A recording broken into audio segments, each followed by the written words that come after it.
4 years ago, I was in a treatment facility in the middle of nowhere, Kentucky. I was away from my family, away from my home, and it was Christmas. I had lost everything. My career, my chance of becoming a good husband, my chance to be a son, an uncle, a brother, a friend. I couldn't be anything because I was an alcoholic. So how did I get to this point? Well, it's not easy to describe. From a very young age, I was always a nervous person, and I found alcohol in high school. And what I found is that it was able to calm my nerves. I was able to be social. And then in college, I was more social, and I drank a little more. And it just gradually, I drank a little more. When I was in law school, I drank a little more. And it got worse gradually. I definitely didn't intentionally become an alcoholic. It was one of those things that it just gradually happened. Unfortunately, that trip to rehab in 2017 wasn't my last fight with addiction, but it was the beginning of one that would last over a year and a half. Between 2017 and 2019, I was hospitalized around a dozen times. I was put in lockdown mental health facilities. I rode in an ambulance several times. I spent 5 days in ICU. Because I'd come into the hospital, my blood alcohol content was 0.54. 99 out of 100 people die with a blood alcohol content that high. One time when I was going through withdrawals, my dad took me to the hospital, and they took my blood pressure, and it was 245 over 115. So yeah, when I say I'm happy to be here, I'm just grateful to be alive. I was drinking at least 2 fists of liquor a day, usually more. If I didn't drink alcohol, I would have terrible panic attacks that are difficult to even describe. I don't know exactly what hell is like, but I have to think this is as close as you can get on earth. I lost control of my brain. My own thoughts were my worst enemy. I remember cussing God's name. I remember telling my wife that God can't be all good because look at what he had done to me. He'd give me something that I can't handle, and in fact, he was right. I completely pushed God out of my life. I suffered from crippling anxiety, dark, deep depression. I felt like the world and the people that I care about were better off without me. At the end, the only things that I really did were drink, pass out, and throw up. I didn't work. I didn't leave the house. I was completely consumed by addiction. I would do anything and everything to get that next bottle. I remember during one of my hospital stays, the doctor told me that I had about 3 years to live. And that made me extremely sad, and not for the reason you would think. I was sad because I didn't think that I could suffer that much longer, that it was going to take that long for this to end. I was in a dark place. Like I said, the hospital stay started to get more and more serious. I suffered from delirium tremens. If you don't know what that is, that's what happens when your body becomes so addicted to alcohol that not drinking can actually kill you. I would hallucinate and not remember my name or where I was. Addiction had consumed me. So what changed? Well, it was nothing short of a miracle. I was checking out of Good Samaritan Hospital on June 11, 2019, and I had an overwhelming feeling that I was never going to drink again.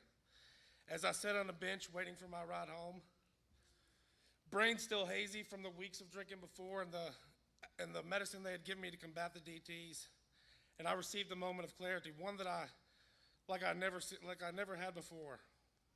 And it was at that moment that I completely surrendered my life to God. Now that may sound a little corny, but I really surrendered my life to God. I knew that without God, this would only end with my death. I prayed harder than I ever have and pleaded with God. I will do whatever you want me to do. I will do whatever it takes to beat this. Now, nearly 1,000 days later, I have no desire to drink. I got up from that bench and I've tried to become a better man every single day.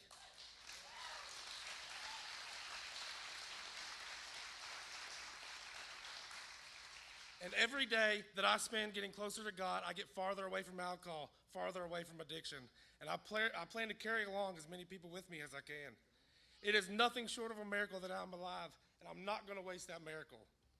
That's why I'm speaking with you tonight. I tried everything to get sober, and I mean everything. I went to meetings, counselors, therapists, rehabs, but I will tell you this. I found that I could do 12 steps or I could do 12,000, but if I wasn't walking with God, I was walking in circles.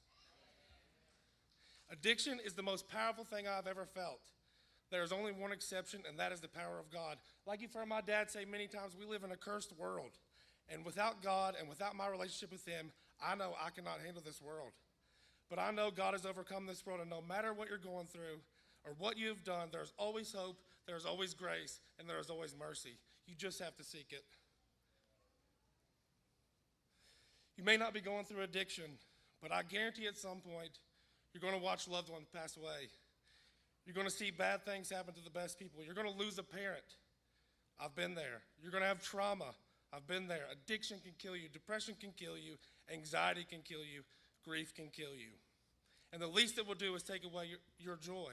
And I stand in front of you today with a joy that no thing, no event, and no person can take away from me, because I surrendered my life to God that day on that bench.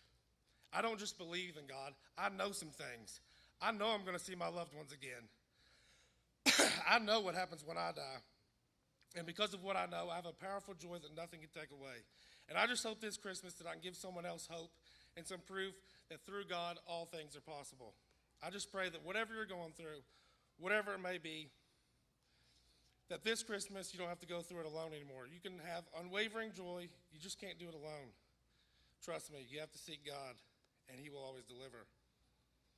The last 1,000 or so days have all been miracles. I'm now married to my wonderful wife. My career is taking off. I'm helping as many people as I can along the way. I'm finally able to be a son, a brother, a friend, and an uncle. I have a clear mind and a full heart for the first time in my life. These things were not remotely possible 4 years ago.